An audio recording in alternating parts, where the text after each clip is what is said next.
होगा कि हमने स्ट्रक्चर में क्या पढ़ा था। यहाँ पे बेटा ये जो वेसल्स ऑलरेडी हमको स्ट्रक्चर मालूम है कि these are long tube cells.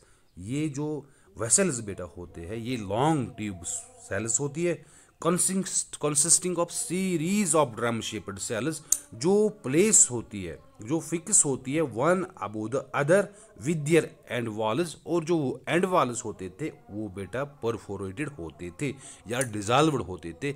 ये स्ट्रक्चर बेटा मैं ऑलरेडी आप लोगों को पिछले लेक्चर में एक्सप्लेन कर चुका हूँ।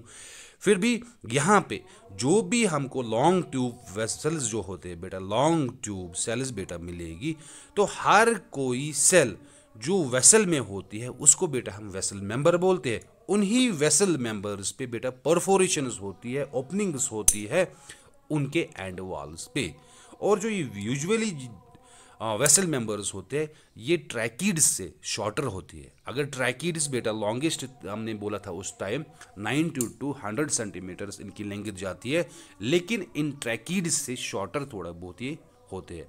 ये भी बेटा मैंने आप लोगों को बोल दिया है कि इसका साइज़ कहाँ तक जाता है, 12 मीटर्स तक भी ये एक वेसल की लेंथ जा सकती है। लेकिन बात कर रहे हैं इस वक्त स्ट्रक्चर ऑफ वेसल्स की बेटा, लेकिन जो इनका डायमीटर था वो ट्रैकिड्स से हमको ज़्यादा मिलता है। ट्रैकिड्स में डायमीटर कम था, लेकिन जो लेंथ थी वो लॉन्गेस्ट, वो बहुत ही बड़ी थी। यहाँ पे केस क्या है बेटा, ट्रैक इनमें भी लेंथ है, ये भी लॉन्गेस्ट है, ट्यूब लाइक स्ट्रक्चर ये भी है, लेंथ में बड़े, लेकिन ट्रैकिड से ज़्यादा नहीं, और डायमीटर से बहुत ही बड़े हैं देन ट्रैकिड्स। ओके बेटा, ये ट्रैकिड और इस वेसल की डिफरेंस है on the basis of this diameter and the length. Okay बेटा, इज इट क्लियर? तो यहाँ पे आपको बेटा ऑलरेडी जिन बच्चों ने मेरा क्लास पिछला लिया था उनको मालूम है बेटा, मैंने पूरा समझाया था what is this vessel member. Each cell को हम वेसल मेंबर भी बोलते हैं बेटा, और या वेसल एलिमेंट भी बोलते हैं, वेसल सेगमेंट भी बोलते हैं, जो भी आप नाम याद रखो, चाहे वेसल, जो भी सेल बेटा वेसल में होती है उसको हम वेसल मेंबर बोलते हैं, या वेसल सेगमेंट बोलते हैं, या वेसल एलिमेंट बोलते हैं। इन्हीं वेसल मेंबर पे फिर भी मैं आपको यहाँ पे रिपीट करने की कोशिश कर रहा हूँ, इन्हीं वेसल मेंबर्स पे बेटा इनके एरियाज पे हमको बेटा मिलते हैं परफोरेशंस, जो लार्ज ओपनिंग्स होती है जहाँ से कम्युनिकेशन पॉसिबल होती है। क्यों? ऑलरेडी मैं डिस्कस कर चुका हूँ, these vessels act as pipeline network. ये पाइपलाइन नेटवर्क की तरह बेटा होते हैं, जिस तरह एक पाइप दूसरी पाइप के साथ जुड़ी होती है, फिर तीसरी के साथ, सेम किसके लिए कि उसमें से वाटर की फ्लो एंट्री हो जाए, एंट्री ऑफ वाटर हो जाए बेटा उसमें। तो same here these perforation plates, these perforations act as a network links. Okay बेटा, बिटवीन दीज जाइलम्स। यहाँ पे बेटा बात कर रहे हैं हम, यहाँ पे लिखा है परफोरेशन प्लेट, इसको भी मैं डिस्कस कर चुका हूँ पिछले वाले लेक्चर में। जिस एरिया पे, जिस एंड वॉल पे हमको परफोरेशंस मिलते हैं, जिस एरिया पे अगर किसी वेसल का एंड वॉल लेंगे, उस एंड वॉल पे अगर परफोरेशंस हमको मिलती है, उस एरिया पे जहाँ पे परफोरेशंस हो उस एरिया को बेटा हम परफोरेशन प्लेट बोलते हैं। सो बेटा इट इज क्लियर, ऑलरेडी मैं एक्सप्लेन कर चुका हूँ ऑलरेडी पिछले लेक्चर में।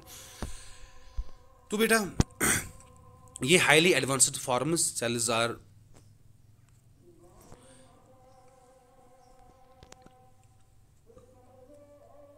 यहाँ पे बेटा, सॉरी बेटा यहाँ पे कुछ डिस्टर्ब हो रहा है स्लाइड्स का, तो यहाँ पे देख लीजिए। तो these are highly advanced forms जो वेसल्स होते हैं, सेल्स और with shorter length and wider diameter. और जो मैंने बेटा आपको बोला था about the vessels, that it designates a long tube consisting of series of drum-shaped cells, and these drum-shaped cells are placed one above the other with their end walls, and the end walls are perforated or dissolved। वो बेटा मैंने आपको बोला था about the vessels.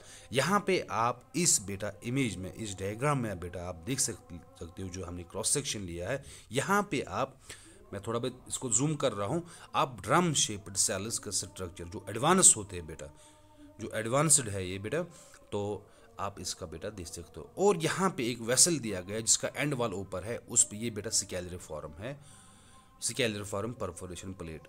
और जो ये drum shaped है बेटा, it is simple perforation plate, और इस पे बेटा बॉर्डर्ड पिट्स भी दिखाए गए हैं वेसल्स पे। लेकिन यहाँ पे बेटा मैं बात कर रहा हूँ अबाउट दिस ड्रम शेप्ड। और एक किस में हमको बेटा मिलता है एडवांस फॉर्म, इसका कर्कस एल्बम है। हर कोई जो वेसल मेंबर या वेसल सेगमेंट होता है या वेसल एलिमेंट कहेंगे हम बेटा, जो इनके एंड्स होते हैं वो ओब्लिक होंगे या ट्रांसवर्स होंगे। और जो वेसल ओब्लिक होगा वो प्रिमिटिव हमको नजर आएगा, और जो वेसल ट्रांसवर्स होगा उसका एंड वो एडवांस होता है। आपको याद रखना है बेटा, जिस वेसल का एंड ओब्लिक होता है वो प्रिमिटिव हम मानते हैं, जिस वेसल का एंड ट्रांसवर्स होता है वो हम एडवांस मानते हैं बेटा।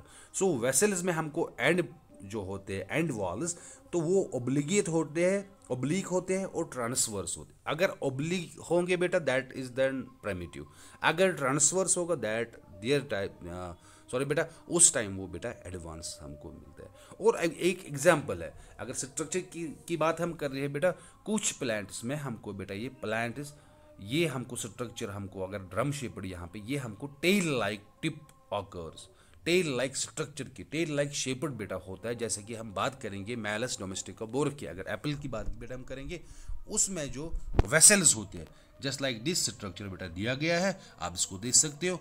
इसमें जो ड्रम शेप्ड नहीं होता है बेटा, है ना ठीक, this is like tail like structure present in the malus. Okay बेटा, इज इट? तो बात हो रही है बेटा स्ट्रक्चर की। ऑलरेडी मैं आपको बोल चुका हूँ परफोरेशंस, जो भी ओपनिंग्स होती या पोर्स होते हैं बेटा वेसल मेंबर पे या एंड वॉल्स पे, उनको हम बेटा परफोरेशंस बोलते हैं। और जिस रीजन में ये पाए जाते हैं, जिस एरिया में ये पाए जाते हैं बेटा, उसको हम परफोरेशन प्लेट बोलते हैं। तो usually perforations occur at the end wall, sometimes lateral perforations occur. Vessel element arrangement यहाँ पे बेटा देख ऑलरेडी मैं दिखा चुका हूँ आपको।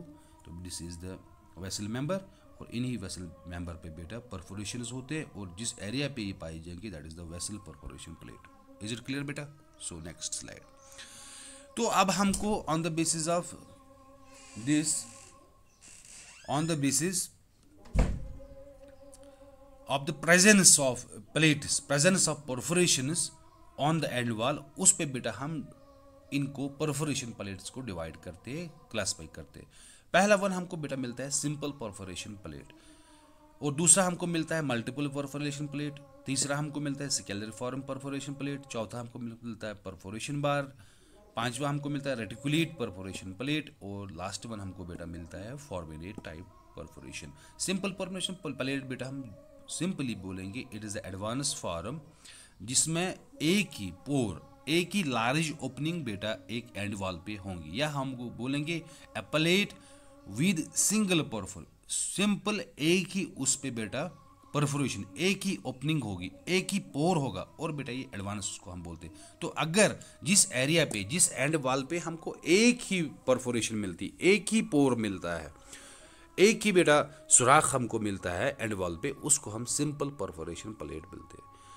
और जिस एंड वॉल पे, जिस एरिया पे या जिस परफोरेशन प्लेट में हमको बहुत सारे पोर्स मिलते हैं, बहुत सारे ओपनिंग्स मिलते हैं, बहुत सारे परफोरेशंस मिलते हैं, उसको बेटा हम बोलते हैं मल्टीपल परफोरेशन प्लेट। और स्केलरिफॉर्म की जब बात करेंगे बेटा, a multiple perforation plate with perforations arranged in parallel series. मतलब जब बहुत सारे परफोरेशंस होंगे, मतलब मल्टीपल परफोरेशन प्लेट्स जब अरेंज होंगे इन पैरेलल सीरीज, ओके बेटा, लॉन्गिट्यूड में नहीं, जब वो पैरेलल सीरीज में बेटा अरेंज होंगे तो उस टाइम उसको बेटा हम बोलते हैं स्केलरिफॉर्म। ओके, और हमको मिलता है यहाँ पे और एक point, what is this perforation bar, ये परफोरेशन बार। तो यहाँ पे बेटा हमने लिखा है wall region of pores in scalariform perforation plate. जब हम scalariform perforation plate, scalariform perforation plate जिसमें मल्टीपल परफोरेशन प्लेट्स अरेंज ऐसे है कि वो पैरेलल सीरीज में बेटा हमको दिखते हैं, जब उनके वॉल रीजन्स पे, उन्हीं सब के वॉल रीजन्स पे बेटा पोर्स होंगे, तो उस टाइम इसको हम बोलते हैं perforation bar. Is it clear बेटा? और एक टर्म यहाँ पे बेटा है रेटिकुलेट परफोरेशन प्लेट। जब पोर्स अरेंज होंगे इन रेटिकुलेट फैशन में उसको बोलेंगे रेटिकुलेट, जब पोर्स अरेंज होंगे इन पैरेलल सीरीज उसको बोलेंगे स्केलरिफॉर्म परफोरेशन प्लेट। और जब बहुत सारे पोर्स, बहुत सारे परफोरेशंस वो अरेंज होंगे, असाइन होंगे मोर और लेस सर्कुलर पैटर्न में, उस टाइम उसको हम बोलते हैं बेटा foraminate type perforation. Also called as ephedroid perforation plate. बेटा ये आप कुछ पॉइंट्स इसमें याद रखोगे अबाउट द स्ट्रक्चर, क्योंकि आगे जब हम चलेंगे बेटा फ्लोएम में या कंपेनियन सेल्स में, या जब हम पढ़ेंगे organization of SAM and RAM की या कुछ थ्योरीज, उस टाइम बेटा आप लोगों को ये क्लियर होना चाहिए जब मैं डिस्कस वहाँ पे करूँगा। ओके बेटा, तो लेकिन यहाँ पे बेटा आपको एक बात याद रखनी है वेसल्स में, अगर मैं हमने बोला था vessels are the example of dead syncyte, SYNCYT है, हमने बोला था बेटा जो वेसल्स एब्सेंट होते थे एंजियोस्पर्मिक प्लांट्स में, अगर वो बात करेंगे हम यूका की या रेशिना की या ड्रिम्स की, तो बेटा जो भी ये एंजियोस्पर्मिक फैमिलीज है जिसमें वेसल्स बेटा इंक्लूड होते हैं वो विंटेरेसी थी, लेकिन वेसल्स बेटा डेड सिनसाइट होते हैं। ओके बेटा, तो ये सिनसीट हम बेटा किसको या सिनसाइड किसको बोलेंगे, हम सिंपली बोलते हैं बेटा cell which is formed by fusion of cells. Cell अगर हम वेसल सेल की बात करेंगे उसमें जो सेल्स बेटा फॉर्मेशन होगी फ्यूजन, सब जब फ्यूजन ऑफ सेल्स हो जाएगा बेटा उस टाइम जब फॉर्मेशन उस सेल की हो जाएगी उसी सेल को बेटा हम सिनसाइड बोलते हैं। जो बेटा निकला है सिनसाइड प्लूरल है, ये निकला है सिनशियन से, बेटा ये बात आप याद रखोगे। लेकिन जब हम देखते हैं बेटा दोनों रेस्पॉन्सिबल है, वेसल भी रेस्पॉन्सिबल है फॉर वाटर कंडक्शन, तो हम इसको बेटा बोल सकते हैं वाटर कंडक्टिंग एलिमेंट, किसको, वेसल को, लेकिन ट्रैकीड भी वो भी वाटर कंडक्टिंग एलिमेंट है, लेकिन जितना वाटर कंडक्शन ज़्यादा करता है वेसल उतना ट्रैकीड नहीं करता है। अगर ट्रैकीड कंडक्शन ऑफ वाटर करता है लेकिन उससे ज़्यादा वेसल उससे भी ज़्यादा कंडक्शन ऑफ वाटर करता है। सो यहाँ पे हमको दोनों ये बेटा टिश्यूज़ जो भी ये कंपोनेंट्स ऑफ जाइलम है, चाहे वो वेसल है चाहे वो ट्रैकीड है, दोनों, तो इनकी मेन फंक्शन, इनका जो मेन रोल है that is the water conduction, वो वाटर कंडक्शन। लेकिन बेटा हैबरलैंड एक साइंटिस्ट है बेटा, उसने कलेक्टिवली ट्रैकीड और वेसल को दोनों को नाम दिया बेटा हेडरोम। क्यों? Tracheids and vessels are collectively known as water conducting elements. Tracheid भी वाटर कंडक्शन करता है, वेसल भी वाटर कंडक्शन करता है, तो दोनों को ट्रैकीड और वेसल को collectively known as water conducting elements और hadrome. This hadrome HADROM was proposed by, ये बेटा दिया था किसने, हैबरलैंड ने, मतलब उसने ट्रैकीड और वेसल को कलेक्टिवली एक नाम दिया हेडरोम। ओके बेटा, क्योंकि दोनों की सेम ही फंक्शन है। तो बेटा आप ये याद रखोगे यहाँ पे हेडरोम, अगर कहीं पे आपको टर्म आएगी बेटा आप लोग कंफ्यूज नहीं होना, this is the same, this is collectively known as, हम ट्रैकीड और वेसल को एक ही नाम भी दे सकते हैं बेटा हेडरोम। ओके बेटा, so it was about this structure. ना about this secondary cell wall, vessels में बेटा वो सेकेंडरी सेल वॉल जहाँ पे थिकनिंग होती है due to the deposition of lignin, और उस लिग्निन की वजह से जब डिपोजिशन चढ़ती जाएगी तो उस पे बेटा प्रोटोप्लाज्म या प्रोटोप्लास्ट जो इनसाइड होता है उस पर प्रेशर आ जाता है। जो ही उस पर प्रेशर आ जाएगा तो वो प्रोटोप्लाज्म बेटा क्रश हो जाता है, that will be crushed due to the pressure, जो बेटा थिकनिंग की वजह से, जब थिकनिंग बढ़ेगी लिग्निन की डिपोजिशन होती जाएगी सेल वॉल पे होती जाएगी, वॉल्स पे होती जाएगी, जो ही वो डिपोजिशन थिक वॉल्स बननी शुरू करेंगे तो ही तभी बेटा प्रोटोप्लाज्म पे प्रेशर आना स्टार्ट हो जाएगा। जो ही प्रेशर स्टार्ट हो जाएगा बेटा वो प्रोटोप्लाज्म क्रश हो जाता है। तो उससे क्या होता है बेटा, हमको पता वहाँ पे चलता है अगर वो तब तक लिविंग था, उसमें कुछ मेरिस्टेमेटिक एक्टिविटीज़ थी, लेकिन अब वो सेल पूरी की पूरी डेड हो चुकी है, मतलब वो नॉन लिविंग है। ओके बेटा, इज इट क्लियर? सो यहाँ पे मैंने लिखा था secondary thickening of vessel is similar to tracheids. Tracheid में हमने बेटा पढ़ा था सेकेंडरी थिकनेस किससे होते, सेम यहाँ पे बेटा हमको मिलता है secondary thickening of vessel is similar to the tracheids. जो ट्रैकीड में थिकनिंग्स होती थी बेटा तो वो, लेकिन यहाँ पे भी कुछ टाइप्स ऑफ थिकनिंग्स है, जैसा बेटा हम ऑलरेडी इसको डिस्कस कर, यहाँ पे मुझे डिस्कस करने की फिर से ज़रूरत नहीं है, मैं ऑलरेडी ट्रैकीड में पैटर्न्स ऑफ थिकनेस को डिस्कस कर चुका हूँ, जिसमें हमने पढ़ा था एन्यूलर, स्पाइरल, स्केलरिफॉर्म, रेटिकुलर और पिटिड, ये ऑलरेडी बेटा मैं डिस्कस कर चुका हूँ बेटा। ओके, यहाँ पे पिटेड, एक पॉइंट बेटा मैंने यहाँ पे लिखा है, pitted thickening is characteristic of metaxylem and secondary. ये बेटा आप याद रखोगे। ओके बेटा, मतलब मेटाजाइलम और सेकेंडरी जाइलम में बेटा हमको पिटेड थिकनिंग मिलती है, वहाँ पे हमको ज़्यादा एन्युलर नहीं मिलता है, स्पाइरल नहीं मिलता है बेटा। ये बात आप बेटा याद रखोगे। ओके बेटा, तो let's move towards the next slide. Next slide पे बेटा हम क्या एक्सप्लेन करने जा रहे हैं।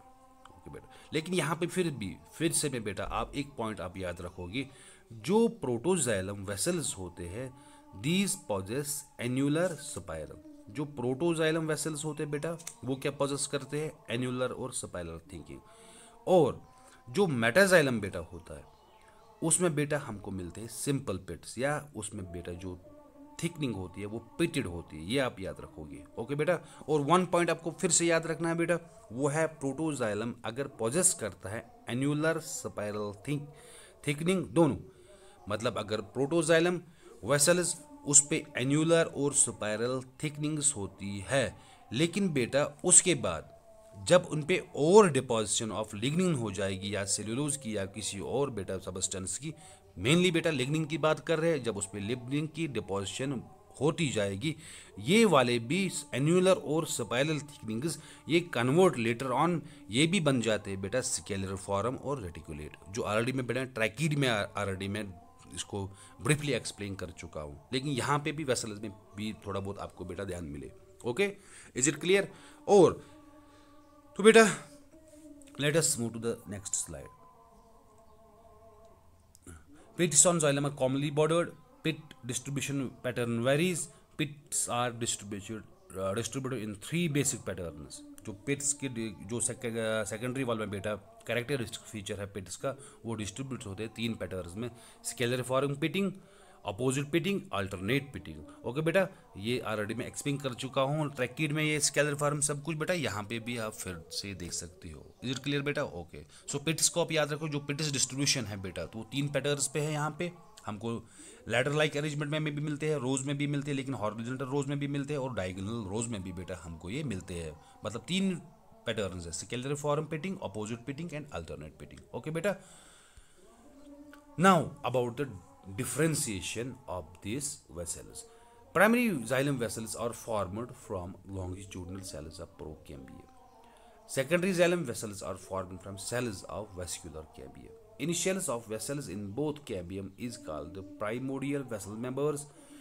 Primordial vessels members have dense cytoplasm. Vessels secondary wall are laid down by the content of primordial cell. Secondary wall layers are deposited in pattern characteristics of the given types of vessel element. Okay बेटा, तो बेटा मैंने आपको बोला था already, जब हम vessels को देखते हैं बेटा वो कहाँ से डेवलप होते हैं।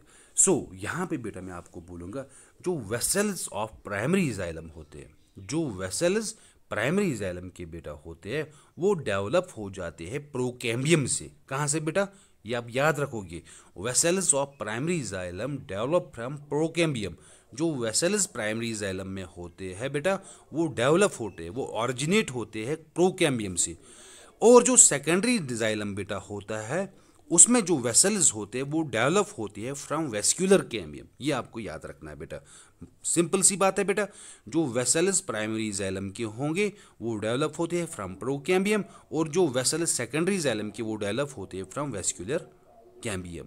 ओके बेटा, लेकिन बेटा इसमें भी आपको याद रखना है, दोनों चाहे आप प्राइमरी जाइलम की बात करें या सेकेंडरी जाइलम, जो इसमें बेटा वेसल्स फॉर्मेशन ऑफ प्रोकैम्बियम या vascular cambium, these both have been derived by dissolution of end walls और पिट मेंबर्स। ओके बेटा, ये आपको बेटा याद रखना है।